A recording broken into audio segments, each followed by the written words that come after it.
Belə bir sual var, kommentdə gəlib. Deyin görək, içki məclisinə gedəndə nə olur ki? Haramdır, bunu başa düşdüm. Bəs yetimin haqqını yemək o nədir?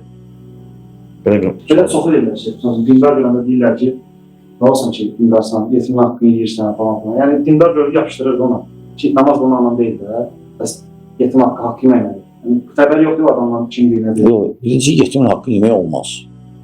Yetimin haqqı yemək böyük günahlardandır. Allah Subhanahu buyurur ki, "Və la ta'kulu amvalal yatama."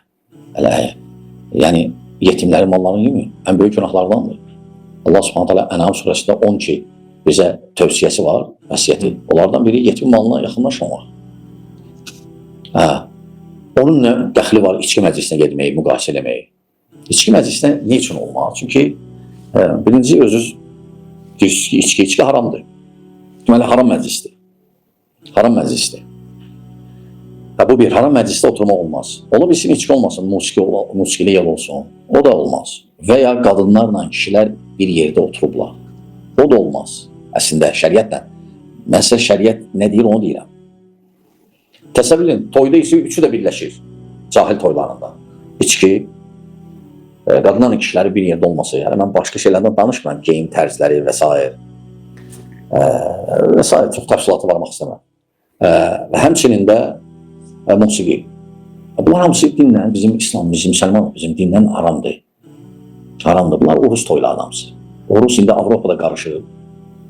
Avropa pərəstlər, Avropa aşiqləri, Amerika aşiqləri. Onlar bu saat toylarında indi eşidirəm diskoteka riayət edirlər cavanlar üçün və s. Bunlar bizə ziddir. Yəni mən nəyə şahid olam? İndi hətta nəinki dinimizə qarşı ateistlər, deist və s. Avropa aşiqləri, Amerika aşiqləri və s. aşiqləri. Onlar hətta bizim adət-ənənəmizə məsələn toxunurlar. Məsələn deyirlər ki, bu nədir? Ata gələndə ayaq qalxmaq, bu nədir? Məsələn, bu nədir belə, bu nədir başı bağlamaq? Onlar artıq nəinki din? Onlar bizim adət-ənənəmizə də artıq toxunurlar. Din bəhanədir. Yəni biraz oyaq olun, oyaq. Bəli. Yəni buna bir eşidirik. Şeyh, həmçinin siz çəkdiyiniz misallardan adi avtobusda o vaxtı var idi, uşaqlar, gənclər böyük görəndə ayağa qalxırlar. İndi onun da təbliği gedir. Hətta valideynlərə görə bəzi kommentlər yazılır ki, mən istəmirəm mənim övladım hansı yaşlı görə ayağa dursun və s. Amma maraqlısı odur ki, yaşlı nəsil buna heç bir qınaq göstərmir. Amma saqqalı görəndə yolda, saqqalı nəsiyyət edir ki, bu nədir saqqal saxlamısan və s. Bu yabırçılıq da hara gedir bilinmir. Yəni özləri başa düşmürlər ki, hara gedir. Və kimsə fikirləşir ki, onun ailəsinə nəsə toxunmayacaq, qoy başqalarına nə olur olsun. Elə onun ailəsinə də toxunacaq hər şey. Bu cəmiyyəti islah eləmək üçün köhnə adət-ənənələrimiz var, əxlaqi cəhətdən. Gözəldir.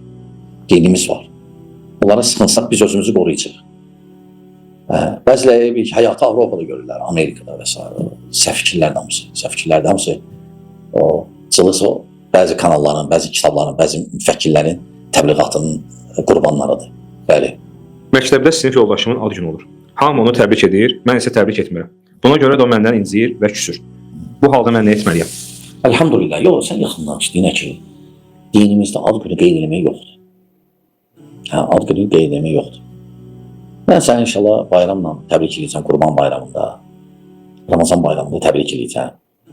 Hətta hədiyyələşmək olar. Amma sən elə bilmə ki, saymamazlıq kimi bunu başa düşmə. Ki, mən sənə ad gününü təbrik eləmirəm, bunu saymamazlıq kimi başa düşmə. Əgər hələ başa düşürsənsə, səhvsən. Sən bilginən ki, mən müsəlmanam. İslam dinində də bu yoxdur, olmaz. Bu xristiyanlardan, xaçpərəstlərdən keçən adət-ənənələrdir. Bolşeviklərin bizə qoyduğu mirasdır. Lənəhumullah. Ona görə. Yəni çalış başa sal. Başa düşən olsa, gecə çox sağ ol. Başa düşməyən olmasa da neyini? Yəni insanların hamısını razı salmaq mümkün deyil. Razı sala da bilməyəcəksən. Hətta Allahdan narazılar var, Peyğəmbərimizdən narazılar, Peyğəmbərlərdən narazılar var. Qaldı gəlir başqa insanlardan, bəli. Təzə namaza başlayan bir qardaşımız sual verir ki, ayağa məhz çəkməyə başa düşmür. Təzə namaza başlayıb bir insan və ayağa məhz çəkməyə başa düşə bilmir. Hesab edir ki, yuyulsa daha yaxşıdır və hər dəfə ya yuyur, ya da məhz çəkəndə şübhəli qalır ki, görsün düzəltmədiyim. Bu necə izah eləyərdi onu? Elhamdülillah. Bilirsiniz, dastamazın qaydası var. Allah Subhanahu buyurur ki, "İzâ qumtum ilas-salâti faghsilû vücûhakum ve eydiyakum ila'l marafiq vamsahu bi ru'usikum ve arjulakum." Allah Teala deyir ki, başınıza məhz çəkin və ayaqlarınıza bir mənada ayənin məhz çəkin, bir mənada yuyun. Arculakum arculikum. Fəthənlə kəsilən söhbəti gedir orada. İkisi də səhih qiraətdir. İkisi də gəlib. Lakin biz baxaq Peyğəmbər sallallahu əleyhi və səlləm bunu tətbiq edib necə? Peyğəmbər sallallahu əleyhi və səlləm ayaqlarını yuyardı. Ayaqlarını yuyardı. Məhz çəkərdi nə var? Çorabı olsa ya xofu olsa. Xof yəni dəridən bir çəkmədir. Onu geyərdilər. Onun üstə məhz çəkərdilər. Yəni ikisi də caizdir. Yumaq da məhz. Lakin məhz corabsız ayağa çəkilmir. Məhz corabsız ayağa çəkilmir. Corabsız olsa ayaq, təmiz olsa yuyulmalıdır. Yuyulmalıdır. Yox, əgər nəsə örtüb ayağı corab kimi, xof kimi, onda məhz çəkmək olar. Yəni şəriət bunu icazə verib. Amma sən məsələn tutaq ki, üstünlük verirsən yumağa, məhz çəkəndə qəlbində nəsə qalır? Yox, yenə. Amma birdən elə bir vəziyyət ola bilər. Elə bir vəziyyət ola bilər, məsələn, su az olar və ya məsələn səfərdə ola bilərsən, yüngülləşdirib şəriət bizə. Yüngülləşdir, lakin bir dənə qeydlə, çorab və ya xofun üstündən. Çünki, yəni ayağı nəsə örtüənin üstündən. Çünki ayaq yəliyin, yəni əgər corab olmasa, o yolmalıdır. Peyğəmbər sallallahu əleyhi və səlləm bu Maide surəsi 6-cı ayəni belə tətbiq edib. Aydındır? Aydın. Bəli.